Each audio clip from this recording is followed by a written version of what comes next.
returned activated sludge or recycle activated sludge. Some of that solids that settle out at the bottom of those clarifiers we were just talking about at Dunbar gets recycled through the plant to ensure that the bacteria have consistent food sources. We're installing new RAS pumps. This is a style of pump that we're looking for. It's a chopper pump. Those pumps have been, we're getting submittals and fixing to order those, and that will improve our RAS flow and also eliminate any clogging in those pumps, which will reduce ongoing maintenance needs at the facility, and that will be tremendously beneficial for operational control at the Academy Creek plant. On the right, that's the top of the UV disinfection system at Dunbar. Now, Dunbar treats about 3 million gallons a day with a capacity currently of 4 million gallons a day. Academy Creek treats about 7 million gallons a day with a capacity of 13.5 million gallons per day. So we're going to install a new UV system very similar to the one at Dunbar Creek at Academy Creek. Currently, Academy Creek uses gaseous chlorine to disinfect, which is highly successful. However, it is somewhat of a safety issue for us to have that much chlorine stored on site. So we're going to install UV systems, which will look somewhat similar to what you see in the right there, but obviously going from 4 million gallons a day treatment capacity to 13.5, it will be much larger at the Academy Creek facility. That project is going to kick off in August and should be completed sometime next summer. And we have multiple pump station rehabs going on. The picture on the left there, pump station 4002, is in downtown Brunswick. Right there behind Indigo, there's the mural painted on it, the Welcome to Brunswick mural. Right now, the inside and outside of that, non-mural related on the outside, are getting a good paint job. That building was a little dated, needed some improvements. It was built in the early 60s and hadn't had much attention since then. We're also going through and doing a complete electrical system change out to replace some worn gear.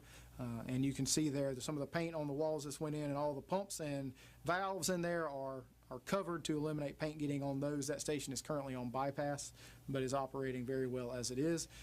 Out the outside of this, we'll have more reliable equipment in those pump stations. On the right, those are some new structures that will be installed at Pump Station 4044. Pump Station 44 is in front of Brakes for Less on Altama Connector. And there's going to be a new station built just beside it, right there by the Prime South Bank. And so we're going to get new wet wells, which is a concrete structure where water collects prior to being pumped. And then new manholes coming into that and a new valve vault. So you see some concrete structures that are stored at a nearby joint water and sewer site that will later be installed at that location at Altama Connector. Upcoming water projects, we got a lot of work upcoming, and I've got a map at the end to kind of show you the wide range of these. Just want to highlight a few that you may have seen some information about. Canal Road, WPF. WPF is Water Production Facility. A water production facility is a well site that has treatment capacity. And how do we treat our water? We use phosphate for corrosion protection, and we use chlorine for disinfection to make sure the water is safe to drink. And we also have aerators on site to bubble out any gases that may be trapped in the water column coming out of the aquifer. That facility on Canal Road was actually on Harry Driggers, but it was known as the Canal Road facility. That project just recently kicked off and is about a year-long project, so we're hoping to have that online by the end of next year. At exit 29, you see the WPF again. There's another well site similar to Canal Road at exit 29, just across the street from Satilla Marsh Elementary. So we're going to do the same thing that we're doing at Canal Road, add a new ground storage tank, new electrical equipment and treatment equipment there so we can treat water from that well. And there's also EST is elevated storage tank, or what you may know as a water tower. We're in the process of designing and about to construct a new water tower at exit 29 on property adjacent to the wastewater treatment plant at exit 29. Exit 42 is also getting another EST or elevated storage tank. This project's out for bid, and bids are due in June with a hopeful award of this project at our commission meeting in June. This will be a 3/4 million gallon water storage tank at exit 42 that will provide increased water availability for fire flows and also help modulate pressures to make sure that they're streamlined in the area. On St. Simon's Island, Palm Drive is the middle entrance into Sea Palms. We need to increase the size of the pipe going into Sea Palms to improve pressures and volumes going through the neighborhood. And to do that, we've got to go across Frederica Road and then do a little bit of improvements right there inside of Sea Palms. So you may have seen about this in the newspaper. We're looking to upsize that, and we're scheduling that with Glynn County right away right now to get that project done. All work that will occur in the Frederica Road area will be done at night. The hope is that we will come in one night and the contractor will open cut the road, maintain traffic through the area, install the pipe and then backfill it, and so it's back to drivable, plate it that night, and then the next night a contractor will come in and pave that. So there should be very limited disruption. It will occur in the overnight hours, and then the work in the shoulder on Palm Drive will continue in the daytime, but that's more of a 30-day project once it gets kicked off, pending scheduling with Glynn County right away. And then generator replacements. We were fortunate enough to be awarded a grant by FEMA to install some generators, and we're installing 8 permanent generators, and we have 5 portable generators that we've purchased with that program. Of those 8 permanent generators, 5 of them will be going at well locations. That way that in a storm event, what we do now as part of our standard protocol, in advance of a hurricane or tropical storm landing, we disconnect our water system from Georgia Power.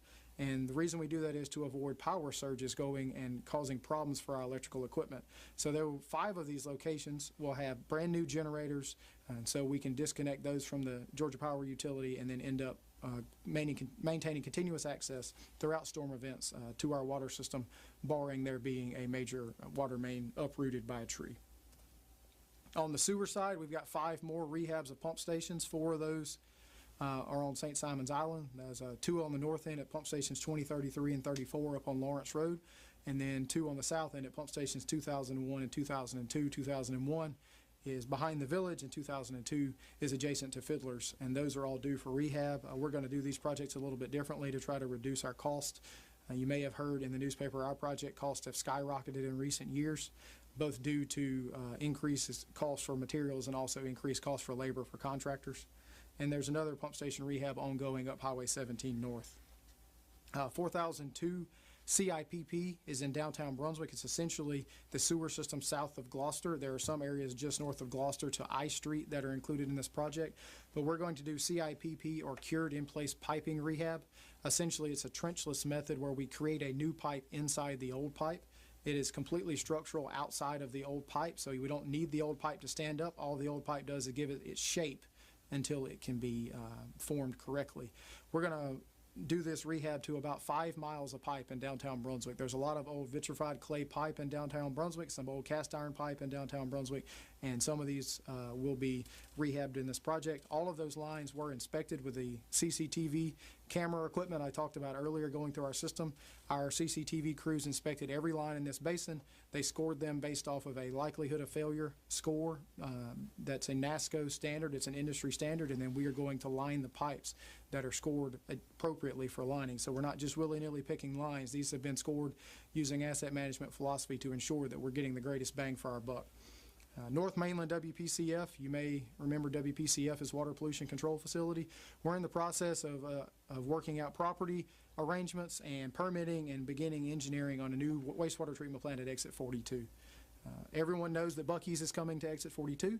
However, Buc-ee's is not the reason we are building a new wastewater treatment plant at Exit 42. We can handle the flow at Buc-ee's all the way downstream, but if you've been out Highway 99 or at the end of Golden Isles Parkway recently, you will notice a substantial amount of ongoing construction in that area, and rather than continuing to upsize all of the stations downstream, which would take about 6 pump stations to be upgraded, as well as a substantial amount of gravity sewer and force main, it is a more cost-effective method long-term for us to build a new wastewater treatment plant in that facility in that area at Exit 42.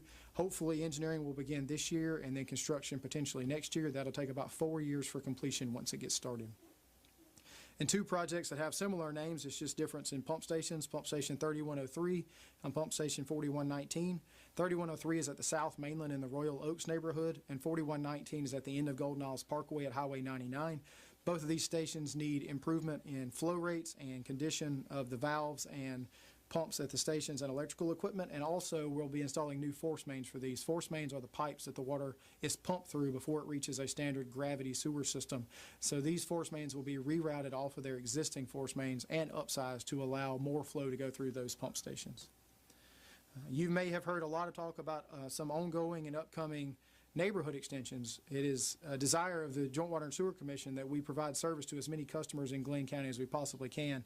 And right now we have one ongoing project in ARCO to provide service to approximately 400 parcels, about 300 structures, but about 400 parcels will have access to the sewer system once this project is completed. That should be finished up this year.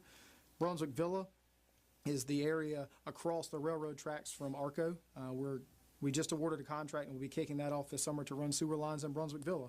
That's another 200 or so homes that will have access to the sewer system at that point.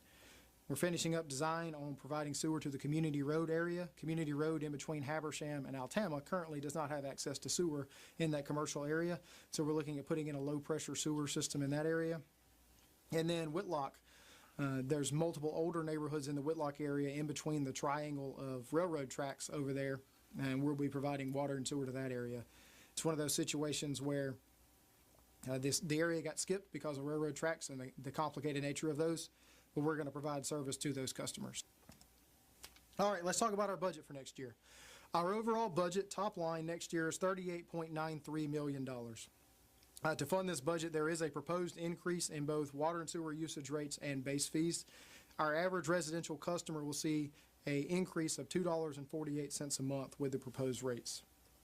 That total budget adjustment from last year is 8.2%. The rate adjustment is right at 4%. And I'll just point out for the last 6 fiscal years, the total combined rate adjustment to our customers is 5.4%. So where are we seeing these increases? In 3 main areas, the increased project cost, I talked about it earlier. We've seen skyrocketing project cost in the construction industry. This is not only impacting us, it's impacting Glynn County, the city of Brunswick, and many other utilities statewide.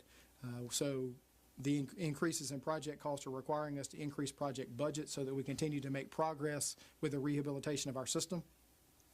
Expansion projects are done with capital improvement fees, which are new connection fees that are brought on, but rehab to our system is done with internal funding from the JWSC, which comes from monthly water and sewer bills. Treatment chemicals, we use chemicals at both the water system and the wastewater system, and chemicals have went up substantially over the past few years. We're up almost 200%. Not in usage, but in total rate of per pound use of multiple chemicals in the system. And then property insurance. We know the ongoing impacts of tropical storms and hurricanes in Florida and Georgia and along the coastlines, and the commercial property insurance industry has started to take notice of the potential losses they have. And we have seen sizable increases in property insurance to insure our facilities. We do not insure every bit of our facilities because it doesn't make sense to protect a tank that holds water from water, but we do have to worry about all of our electrical equipment, all of our administrative buildings and things like that, labs, other buildings that are not made to hold water, and we saw about a 40% increase in property insurance this year. On the customer service side, we now have a few new customer service options to take a look at. If you want to sign up give us your number for text messaging. We can send you a text message notification if there's going to be a planned or unexpected water outage in your system. We do know that lines sometimes do fail. We also know that sometimes lines are hit by other contractors, and that sometimes necessitates a water outage. So if you would like to get those messages, please reach out to our customer service team and they can get you signed up. With the new meters, we now can let you know if you have what's known as continuous consumption, or what you may think of as a leak. We cannot say for sure that you have a leak. However, we can tell you that you've been using water consistently for 24 hours. And if you're not aware of why that has been ongoing, it is highly likely that you have a leak of some sort on your property. So if you would like to sign up for those notifications so that you don't get the nasty bill 30 days later when your usage has went up substantially, please reach out and we can send you a message and let you know very quickly, approximately 24 to 48 hours after the continuous consumption has started. You can get a message notifying you that you do have continuous usage, and you can get a plumber involved potentially to help you find that location. And this is not available yet, but we have been working with our meter provider, Neptune. Neptune is a meter manufacturer that also does the AMI systems that give us all the data, and we're working to get a customer portal created through them so you will have access to all the data we have about your water usage. If you want to pull up daily or monthly, daily, or even hourly water usage data, we're hoping by the end of the year to have an availability for you to have a login where you can sign in and see your water usage, similar to like you can do currently with some other electrical providers. I talked about those maps. You'll see a lot of stars on this page. Blue stars on the left are planned or ongoing water projects, and you see we've got projects all throughout Glynn County, up and down St. Simons, all over the mainland, even out to exit 42, and one down at exit 29. So we're hitting all parts of our service areas. And on the sewer system on the green there, you'll see even more projects.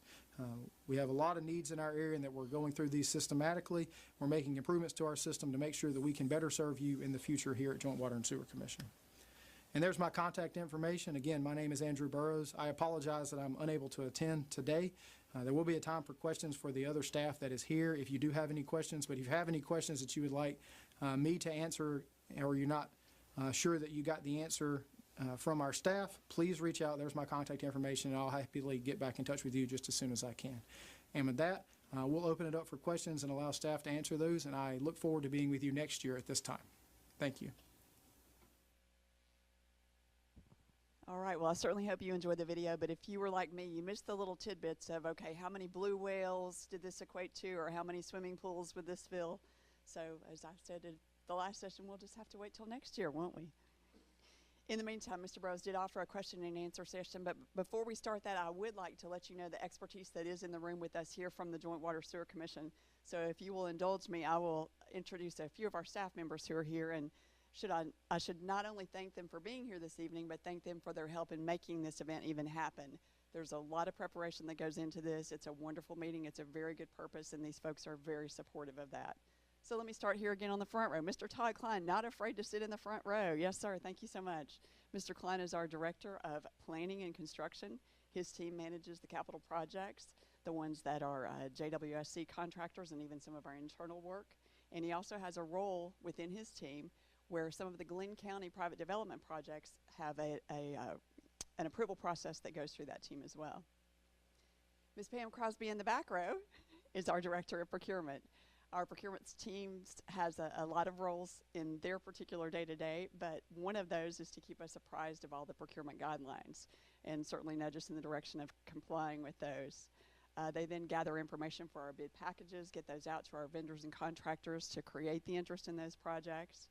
And then once they issue those projects, they then manage the administrative part of that. They go from bid to contract all the way through to completion. So there's a full scope there that they manage.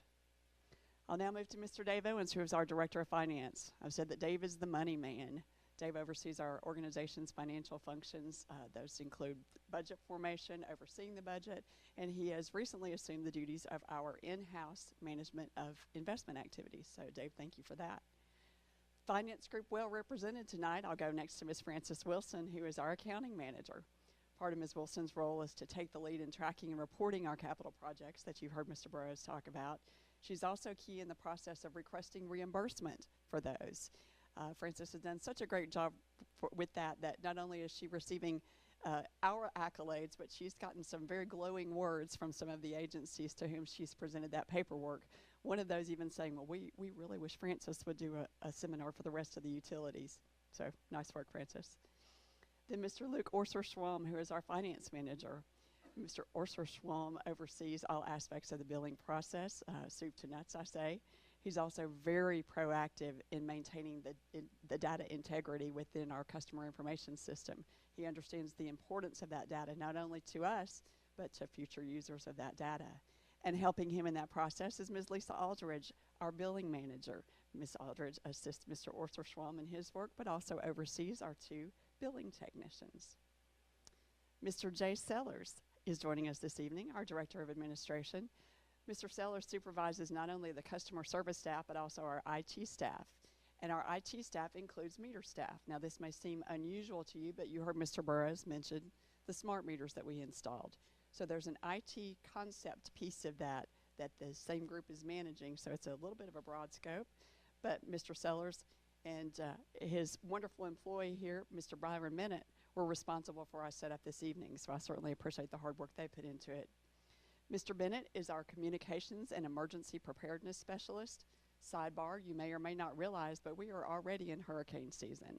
So these 2 gentlemen work not only within the Joint Water Sewer Commission within our own organization, but also within the community to make sure that we stay safe and informed during times like the hurricane seasons. So a little bit more about Mr. Bennett. He is a public information officer, credentialed public information officer, and a credentialed Georgia certified emergency manager. Mr. Sellers is also a Georgia certified emergency manager, and he's working toward his credentials as a master public information officer. That's like a public information officer to the extreme. So congratulations. That's about a year-long process, and he's still undergoing that, but some great work there, Mr. Sellers. Thank you. And I would certainly be remiss if I didn't acknowledge and thank the members of our board who are joining us tonight. Let's see, I believe I saw Commissioner Cook online. Is that correct? Commissioner Cook, I don't know if you can see and hear us, but I want to see if you have any words to share with the group.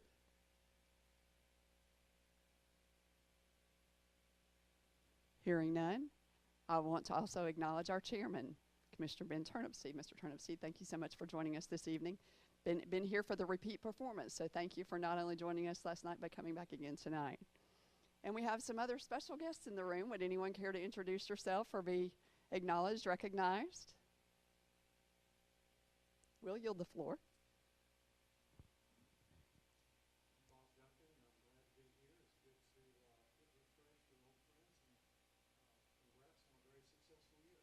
Thank you so much. We appreciate that. I am Bill Agee. I am a concerned, interested resident of Glynn County, and more importantly, a candidate for Joint Water and Sewer Commission. I just have to interject here. We must be doing something right if we have one commissioner who's no longer on our board who still wants to be involved, and someone who's not even on our board yet who wants to be involved. So thank you both. We appreciate your interest and your participation. So with that, I believe we're ready for any other question and answer. No one else online with us? 4 people on Facebook. Okay. 2 on YouTube, no questions. No questions, all right. So any questions in the room? Wow, Mr. Burrows, you did a fabulous job wherever you are. All right, well, I guess if we have no further business, then I'll just say thank you again for joining us this evening. It certainly was a pleasure being here with all of you. And I want to use one of the taglines that Mr. Sellers and his staff use in their videos you might see online, and that is, please know that every day the staff of the JWSC is here to serve you. Thank you very much.